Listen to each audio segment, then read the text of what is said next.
अर्जुन को दिव्यास्त्रों की प्राप्ति के लिए हिमालय पर तपस्या करने के लिए भेजकर पांडवों के लिए समय काटना भारी पड़ रहा था। वे ऋषि धौम्य के काम्यक वन स्थित आश्रम में रह रहे थे।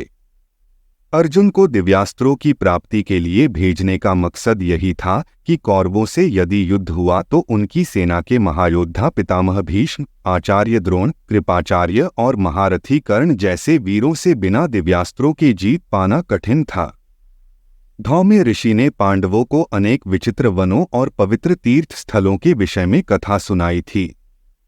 सब ने तय किया कि समय बिताने के लिए उन स्थानों के दर्शन ही किए जाएं। यह सोचकर वे ऋषि धौम्य के साथ चल पड़े। अनेक तीर्थों की कथा उन्होंने ऋषि धौम्य से तीर्थों में घूमते हुए सुनी। इस भ्रमण में वे कभी ऊंचे ऊंचे पर्वतों पर चढ़ते तो कभी वनों में भटकते। जब कभी द्रौपदी थककर चूर हो जाती तो वे कुछ दिन विश्राम करते।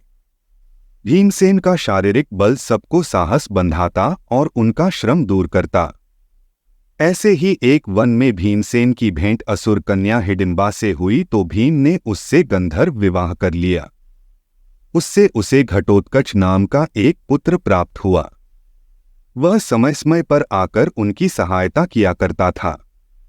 सूर्य ने उन्हें प्रतिदिन भोजन प्राप्त करने के लिए अक्षय पात्र प्रदान किया। एक बार वे घूमते घूमते नारायणाश्रम में पहुंचे। वह अत्यंत रमणीक प्रदेश था। उत्तर पूर्व से मंदमंद सुगंधित हवा बह रही थी। द्रौपदी आश्रम के बाहर वन के सौंदर्य को निहार रही थी कि कहीं से उड़कर एक सुंदर फूल उसके पास आ गिरा। द्रौपदी ने उसे उठा लिया। उसकी महक से वह मुग्ध हो गई। ऐसे ही कुछ और फूल पाने के लिए उसका मन मचल उठा। उसने भीम से वैसे ही फूल लाने के लिए कहा।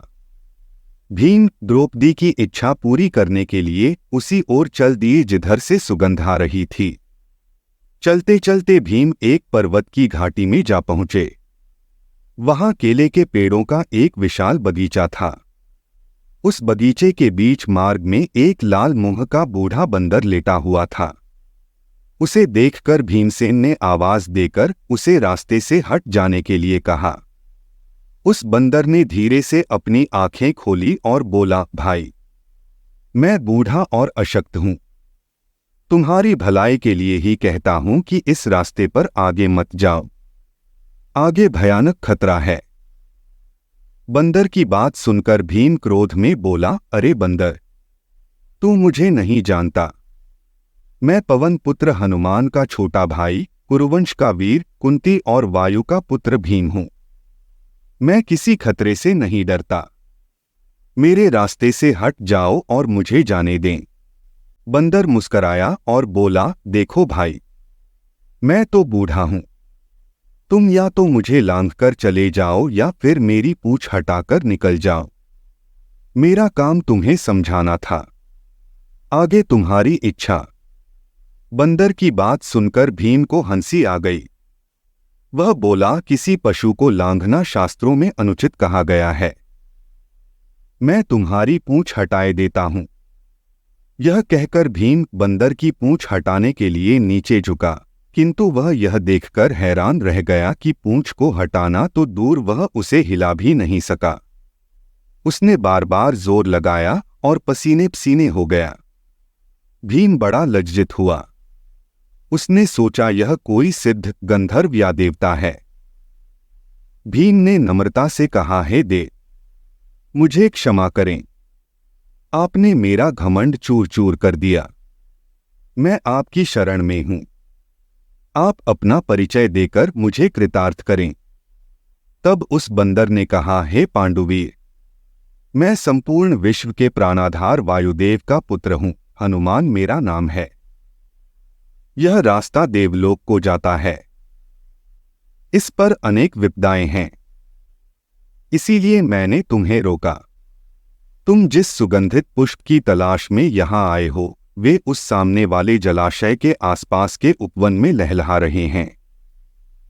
जाओ, जितने चाहो पुष्प ले लो। भीम हनुमान के चरणों में गिरकर बोले, हे तात, आज मुझसे भारी भूल हो गई जो मैं आपको नहीं पहचान सका। मेरा अहोभाग्य जो आपने मुझे दर्शन दिए। मुझे अपने उसी रूप के दर्शन कराएं जिस आकार से आपने समुद्र को लांघा था। भीम की बात सुनकर हनुमान ने अपना विशाल आकार बढ़ाकर उसे दिखाया और कहा, भीम, इससे बड़ा आकार बनाकर तुम्हें दिखाने का समय अभी नहीं है। शत्रुओं के सामने यह आकार और भी बड़ा हो सकता है। हनुमान ने अपना आकार छोटा कर लिया और भीम को गले लगाकर उसकी सारी थकान दूर कर दी। फिर वे उसे जलाशय के पास लेकर गए, जहां भीम ने अनेक सुंदर पुष्प तोड़े। विदा करते समय हनुमान ने भीम से कहा, भीम, समय पड़ने पर मेरा स्मरण करना। जब तुम युद्ध में गर्जना करोगे तो मेरी गर्जना भी साथ सुनाई देगी। मैं युद्ध भूमि में अर्जुन के रथ पर फहराने वाली ध्वजा पर हर पल विद्यमान रहूंगा। मेरी गर्जना से शत्रु के दिल दहल जाएंगे। महावीर हनुमान के चरण स्पर्श करके भीम लौट आया। वह बहुत प्रसन्न था। धन्यवाद। आप देख रहे थे गॉड ब्लेस टीवी हिंदी। हमारे साथ जुड़ने के लिए सब्सक्राइब अवश्य करें।